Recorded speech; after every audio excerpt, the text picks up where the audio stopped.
절입니다. 사사기 18장 21절에서 31절입니다. 저와 번갈아 교독하고 마지막 절은 함께 읽도록 하겠습니다. 제가 먼저 읽겠습니다. 그들이 돌이켜서 어린아이들과 가축과 값진 물건들을 앞세우고 길을 떠났더니 그들이 미가의 집을 멀리 떠난 때에 미가의 이웃집 사람들이 모여서 단 자손을 따라 붙어서 단 자손을 부르는지라. 그들이 얼굴을 돌려 미가에게 이르되 내가 무슨 일로 이같이 모아가지고 왔느냐 하니 미가가 이르되 이제 내가 오히려 남은 것이 무엇이냐 너희가 어찌하여 나더러 무슨 일이 있냐고 하느냐 하는지라. 단 자손이 그에게 이르되 내 목소리를 우리에게 들리게 하지 말라. 노한 자들이 너희를 쳐서 내 생명과 내 가족의 생명을 잃게 할까 하노라 하고 단 자손이 자기 길을 간지라. 미가가 단 자손이 자기보다 강한 것을 보고 돌이켜 집으로 돌아갔더라. 단 자손이 미가가 만든 것과 그 재상을 취하여 라이스에 이르러 한가하고 걱정 없이 사는 백성을 만나 칼날로 그들을 치며 그 성읍을 불사르되 그들을 구원할 자가 없었으니 그 성읍이 베드르홉 가까운 골짜기에 있어서 시돈과 거리가 멀고 상종하는 사람도 없음이었더라. 단 자손이 성읍을 세우고 거기 거주하면서 이스라엘에게서 태어난 그들의 조상 단의 이름을 따라 그 성읍을 단이라 하니라. 그 성읍의 본 이름은 라이스였더라. 단 자손이 자기들을 위하여 그 새긴 신상을 세웠고 모세의 손자요 게르솜의 아들인 요나단과 그의 자손은 단 지파의 제사장이 되어 그 땅 백성이 사로잡히는 날까지 이르렀더라. 함께 읽겠습니다. 하나님의 집이 실로에 있을 동안에 미가가 만든 바 새긴 신상이 단 자손에 있었느니라. 아멘. 오늘 본문은 단 지파와 미가 사이에 있는 작은 다툼을 보여주고 있습니다.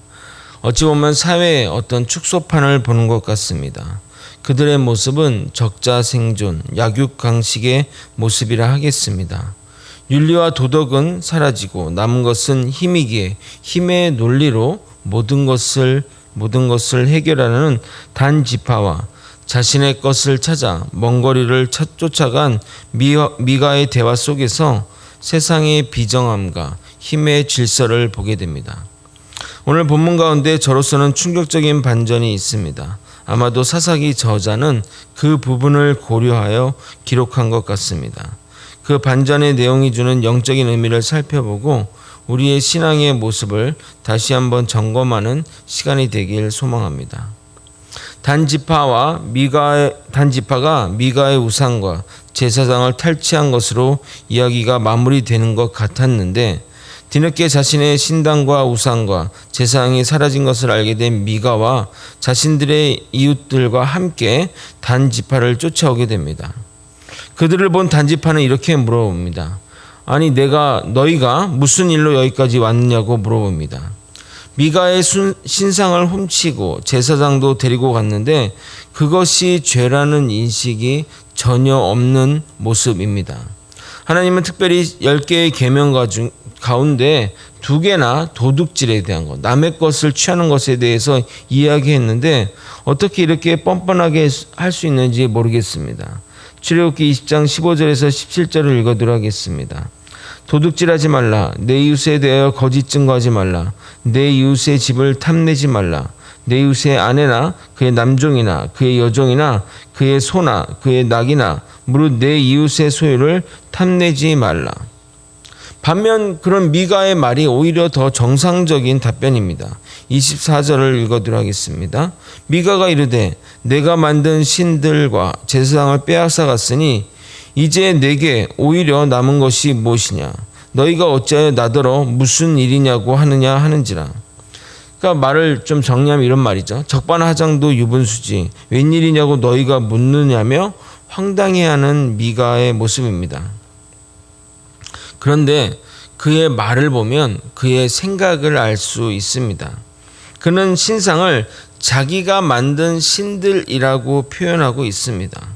우상의 본질이 바로 바로 저것입니다. 내가 나를 위하여 만든 신이 우상입니다. 그 우상을 좋은 신당에 좋은 자리에 넣고 섬기고 심지어 사람까지 세워 제사를 드리게 한 것입니다. 목적은 사사기 17장 13절에 미가의 외침처럼 복을 받기 위해 그 모든 것을 한 것입니다. 다시 한번 제가 읽어드리도록 하겠습니다. 이에 미가가 이르되 레인이 내 재상이 되었으니 이제 여호와께서 내게 복 주실 줄을 아노라 하니라. 신상도 만들고 그 신상을 섬길 제상도 만들었으니 이제는 여호와께서 복받는 일만 남았구나 라고 외친 것입니다. 너무나 넌센스가 아닐 수 없습니다. 하나님이 정말 싫어하는 우상을 새기고 그 우상을 섬기며 돈에 움직이는 사꾼을 세워놓고 이제 하나님이 나에게 복을 주실 것이야 한다는 것이 말입니다.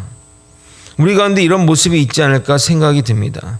나는 예수를 잘 믿고 있으니 하나님이 반드시 복을 줄 거야 하는데 그의 신앙은 철저히 기복적이고 교회에서는 거룩한 척하지만 세상에서는 세상의 논리대로 살아가면서 남들을 판단하고 정죄하며 살아가는 크리스찬들이 얼마나 많냐 이 말입니다. 가끔은 어떤 분들은 경제적으로 어려운 목회자를 섬긴다면서 돈으로 자기 만족을 삼으며 마치 그들 위에 서 있는 양 우쭐대는 분들도 있습니다. 돈을 쫓아 움직이는 사꾼 목회자도 문제지만 돈이면 목회자도 자신의 맘대로 부릴 수 있다고 생각하는 미가와 같은 자도 큰 문제입니다. 결국 그들이 어떻게 되었습니까? 25절 26절을 같이 한번 읽어보도록 하겠습니다. 함께 읽겠습니다. 단 자손이 그에게 이르되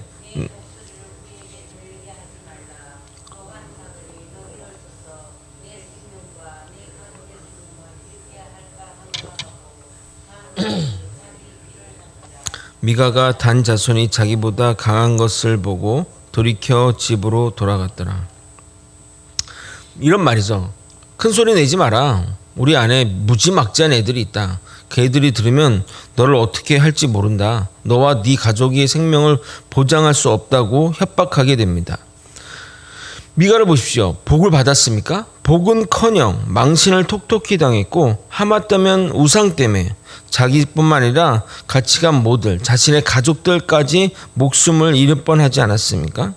내가 만든 신이 나에게 복을 가져다 줄 것이라 생각했는데 내가 만든 그 신상 때문에 죽을 뻔했습니다. 이것이 헛된 신과 우상의 본질입니다. 우상은 우리를 복되게 하거나 저주하거나 일절 아무것도 하지 않습니다. 우상은 저주도 복도 아무것도 줄 수 없는 존재입니다. 왜냐하면 그것은 조각상에 불과하기 때문입니다. 내가 그것에 의미를 부여했지 그것은 아무것도 아닌 것입니다. 돌에 불과할 뿐이고 은조각상에 불과할 뿐이고 금신상에 불과할 뿐입니다. 이것이 우상의 본질인 겁니다. 반면 미가의 우상들을 무력으로 쟁취한 단 지파는 아나무인 적반하장의 대명사입니다. 한 개인은 그럴 수 있다 하겠습니다. 한 개인의 어떤 판단, 자기 소견에 옳은 대로 할 수 있다고 하겠지만 한 지파의 사람들이 모두 무력으로 남의 것을 탈취하는 것에 대해서도 그것도 무감각하고 또 우상을 챙기는 행위에 대해서도 그렇고 나중에 그 신당을 차리고 그 우상을 세우는 것에 대해도 아무도 이것에 대해 의의 제기를 하지 않는다는 것은 정말 이 시대가 영적으로 얼마나 타락했는지를 보여주는 모습이라 할 수 있겠습니다. 심지어 하나님이 허락한 곳도 아닌 자기들이 보기에 좋은 곳에 하나님이 너희들 이 땅으로 하라고 하신 그 땅이 아닌 자기가 보기에 좋은 땅을 가서 무력으로 그 백성들을 죽이고 성읍을 불사르게 됩니다. 마치 조폭들이 영역싸움 하듯이 하는 짓이 정말 못돼 먹었습니다. 27절 28절 읽어도록 하겠습니다. 단자손이 미가가 만든 것과 그 제사장을 취하여 라이스에 이르러 한가하고 걱정 없이 사는 백성들을 만나 칼날로 그들을 치며 그 성읍을 불사르되 그들을 구원할 자가 없었으니 그 섬은 베드룹 가까운 골짜기에 있어서 시돈과 거리가 멀고 상종하는 사람도 없음이었더라. 단 자손이 성읍을 세우고 거기에 거주하면서 라이스의 백성들이 이렇게 표현되어 있습니다. 한가하고 걱정 없이 사는 백성이라고 표현하고 있습니다. 즉 무슨 말이냐면 평화롭게 사는 그 마을에, 전혀 무장도 하지 않은 그 마을에 방심하고 있는 틈에 들이닥쳐서 칼날로 부녀자와 사람을 닥치는 대로 죽이고 집에 불을 질렀다는 말입니다. 아마도 그들은 자신의 승리가 이 우상, 우리가 들고 간 이 우상이 가져다 준 것이라 생각할 것입니다. 그래서 신당에 자신들이 승리의 상징으로 여기는 그 신상을 세우게 됩니다. 그러나 이 사건 이후로 성경에서 단지파와 단지파 사람 누구도 전혀 언급되지 않고 있습니다. 겨우 그 지파의 명맥만 유지하다가 아수르에 의해 멸망당한 것으로 역사학자들은 판단하게 됩니다. 심지어 여러분 요한계시록에 보면 14만 4천 명의 인침을 받은 자들의 명단을 보게 되면 단지파가 생략되어 있습니다. 학자들은 적그리스도가 단지파에 나올 것이기 때문이라고 생략한 것이라고, 그래서 그렇게 해석하기도 하게 됩니다. 좀 긴 본문이지만 제가 그냥 여러분의 이해를 돕기 위해 읽어드리도록 하겠습니다. 내가 인침을 받은 자의 수를 들으니 이스라엘 자손의 각 지파 중에서 인침을 받은 자들이 14만 4천이니 유다 지파 중에 인침을 받은 자가 1만 2천이요 르벤 지파 중에 1만 2천이요 갓 지파 중에 1만 2천이요 아셀 지파 중에 1만 2천이요 납달리 지파 중에 1만 2천이요 므낫세 지파 중에 1만 2천이요 시므온 지파 중에 1만 2천이요 레위 지파 중에 1만 2천이요 이사갈 지파 중에 1만 2천이요 스볼론 지파 중에 1만 2천이요 요셉 지파 중에 1만 2천이요 베냐민 지파 중에 인침을 받은 자가 1만 2천이라. 그러니까 단 지파에 사람 이름이 없는 거예요. 하나님이 다시 오시게 될 때는 단지파의 이름이 없다는 겁니다. 단지파 대신 요셉 지파가 들어가는데 결코 그것이 이들의 어떤 행동과 이들의 그 모습과 결코 무관하지 않는다는 겁니다. 청년 레위 제사장의 정체가 누구인지 몰랐는데 오늘 본문에 보면 그의 이름이 기록되어 있습니다. 저는 그게 너무나 충격적인 이름이었습니다. 30절을 여러분이 한번 읽어보도록 하겠습니다. 함께 읽겠습니다.